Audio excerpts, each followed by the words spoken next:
दोस्तों नमस्कार। मैं Arvind Vishwakarma National Need Party से। एक कहावत है कि कमाऊ पूत सबको प्यारा लगता है, लेकिन प्रत्येक बच्चा माँ बाप के कलेजे का टुकड़ा होता है। कोई भी माँ बाप अपने बच्चे को वह कमा ना रहा हो तो भी उसे आना दो आना दे ही देते हैं, औने पौने कुछ ना कुछ देकर समझा ही देते हैं। वो अलग बात है कि जो कमाता है उसके बच्चों की परवरिश ज़्यादा अच्छी तरीके से होती है, देख रेख ज़्यादा होती है, उसकी केयर ज़्यादा करते हैं माँ बाप। ये भेदभाव हो ही जाता है, कोई बात नहीं, लेकिन अपने कलेजे के टुकड़े को मानते ज़रूर हैं, यथासंभव उसकी मदद करते हैं। मैं बात कर रहा हूँ कि होली, दिवाली, ईद, बकरीद ऐसे अवसरों पर सरकार की जो भेदभावपूर्ण नीतियाँ होती हैं उस पर हमें ध्यान देना होगा। सरकार के लिए आम जनता भी उसी पैमाने पर होनी चाहिए जैसे सरकारी कर्मचारी काम करते हैं तो काम के बदले पेमेंट लेते हैं। इसी तरीके से एक श्रमिक काम करता है तो श्रमिक काम करने के बदले पेमेंट लेता है। यह उसकी क्या गलती है कि उसे सरकारी नौकरी नहीं मिली? अगर नहीं मिली तो कोई बात नहीं, काम के बदले पेमेंट सब पा रहे हैं। दिवाली के अवसर पर सरकारें गिफ्ट देती हैं सरकारी कर्मचारियों को, व्यवस्थापिका के लोगों को गिफ्ट देती हैं, यानी इस देश की वास्तविक मालिक आम जनता, उसे कोई गिफ्ट नहीं मिलता। अगर आप मजदूर हो तो कोई गिफ्ट पाने के अधिकारी नहीं हो। चौराहे पर खड़े होकर बहुत से लोग मजदूरी के लिए दिवाली के एक दिन पहले भी लाइन में लगे होंगे कि काश आज मुझे रोजगार मिल जाए, 100 200 500 रुपये मिल जाए, हम अपने बच्चों के लिए वापस जाते हुए कुछ मिठाई लेते जाएं, लाई चिवड़ा लेते जाएं, कुछ पटाखे लेते जाएं, क्योंकि दिवाली का त्यौहार। कितने लोग आपको लौट के जाते हुए दिखेंगे? उनके लिए कोई गिफ्ट नहीं, सरकार उनके लिए पूरी तरीके से उदासीन होती। मैं ये नहीं कहता हूँ सरकारी कर्मचारियों का आप दिवाली गिफ्ट बंद कर दो, लेकिन एक सरकार के लिए प्रत्येक नागरिक उसी तरीके से होता है। वो अलग चीज़ है कि वो नौकरशाही में है, उनके आसपास बैठता है, व्यवस्थापिका में उनके आसपास बैठता है, दुआ सलाम होती है, तो सरकारें उन पर ज़्यादा ध्यान रखती हैं। लेकिन ध्यान तो सब पर रखना चाहिए। दूसरा पूत कमाऊ नहीं है, नहीं उस तरीके से उनके आसपास बैठ रहा है, नहीं व्यवस्था कर पा रहा है, तो भी कुछ ना कुछ गिफ्ट तो बनता ही है। उनको ना मना कीजिए, जिसको आप दे रहे हो देते रहिए, उनको 1000 दीजिए, इधर 1 2 रुपया दे दो। अरे भाई, दिवाली गिफ्ट सबकी तो दिवाली है, कम से कम उन्हें दे दो जो चौराहे पर मजदूरी के लिए एक हफ्ते पहले आते हैं और उनकी मजदूरी नहीं लगती, खाली हाथ वापस झोला टांग कर चले जाते हैं। आज़ादी के इतने वर्षों बाद ऐसी मनः स्थिति हो रही है कि सरकार की नीतियां सभी के लिए समान रूप से लागू नहीं होती है। एक भाई सरकारी नौकरी पा गया, उसकी बल्ले बल्ले है, उसके बच्चे अच्छे से पटाखे लगाएंगे, मिठाइयाँ घर में आएंगी, अच्छे नए कपड़े पहनेंगे।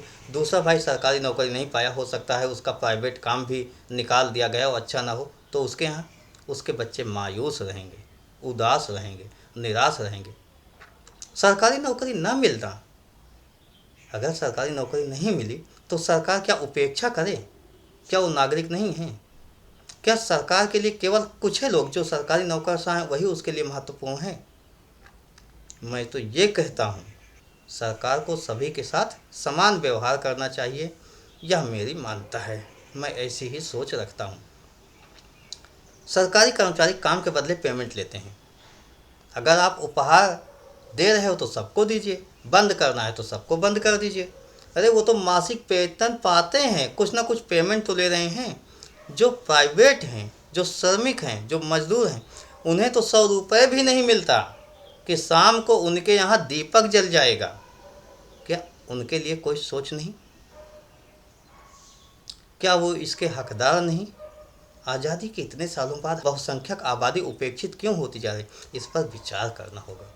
मैं ये नहीं कहता कि किसी संस्था में कोई काम कर रहा है वहाँ उसको उपहार ना मिले, बिल्कुल सरकारी कर्मचारियों को उपहार मिलना चाहिए, लेकिन उपहार की उस कड़ी में उन लोगों के लिए भी कुछ करना होगा। अगर उपहार दिया जा रहा है, होली, दिवाली, ईद, बकरीद ऐसे कुछ अवसर होते हैं जहाँ 15 अगस्त होता है, 26 जनवरी होता है, राष्ट्रीय त्यौहार होते हैं, वहाँ पर देश का प्रत्येक नागरिक अपना काम धंधा बंद करके उन त्योहारों में सम्मिलित होना चाहता है।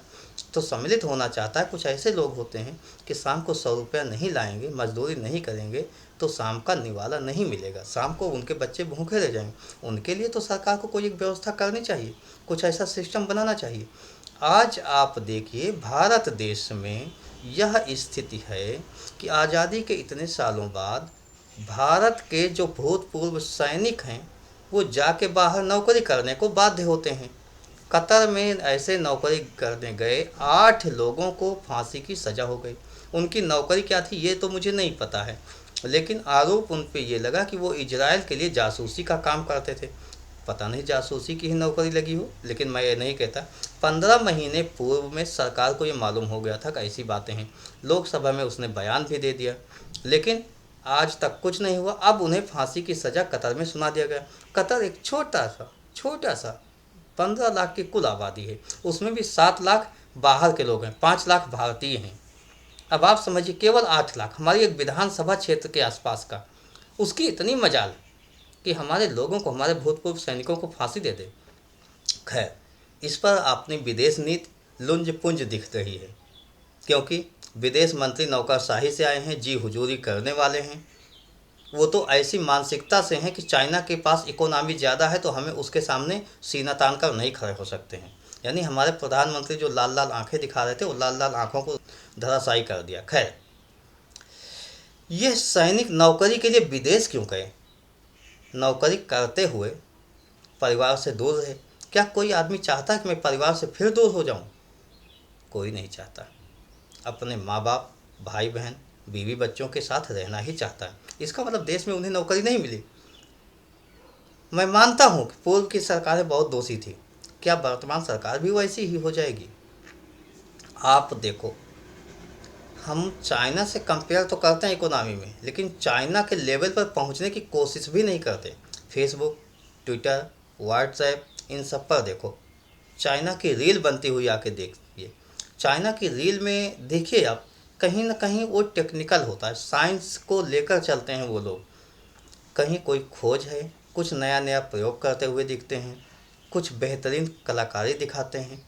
जो भी होता है बहुत बेस्ट होता है। और भारत के लोग नाचने गाने वाले मिल जाएंगे, अंग प्रदर्शन करने वाले मिल जाएंगे। रील तो देखिए, रील में दोनों के अंतर को आप देख लोगे, ज़मीन आसमान का अंतर होता है। और यह व्यवस्था सरकार की नाकामी बतलाती है। सरकार की नाकामी की वजह से ही हमारे लोग आगे नहीं बढ़ पा रहे हैं।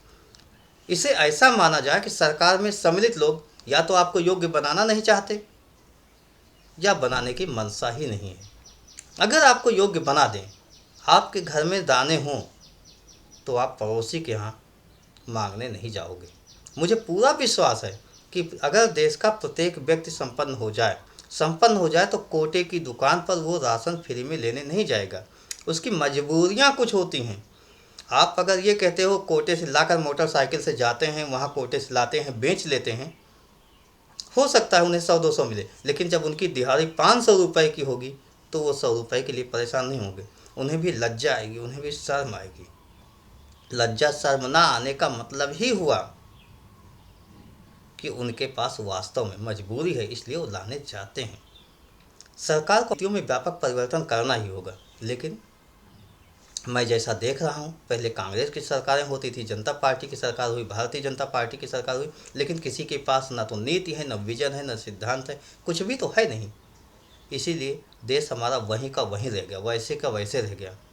वैसे का वैसे का मतलब मैं ये नहीं कहता कि अब लोग कपड़े नहीं पहनते, खाने को नहीं पाते, चलने के लिए पैदल चलते थे, मोटरसाइकिल चलते हैं, 4 व्हीलर चलते हैं, वो सब ठीक है, लेकिन उस रेशियो में विकास नहीं हुआ जिस रेशियो में अन्य देशों का हुआ, जो समय के साथ हुआ।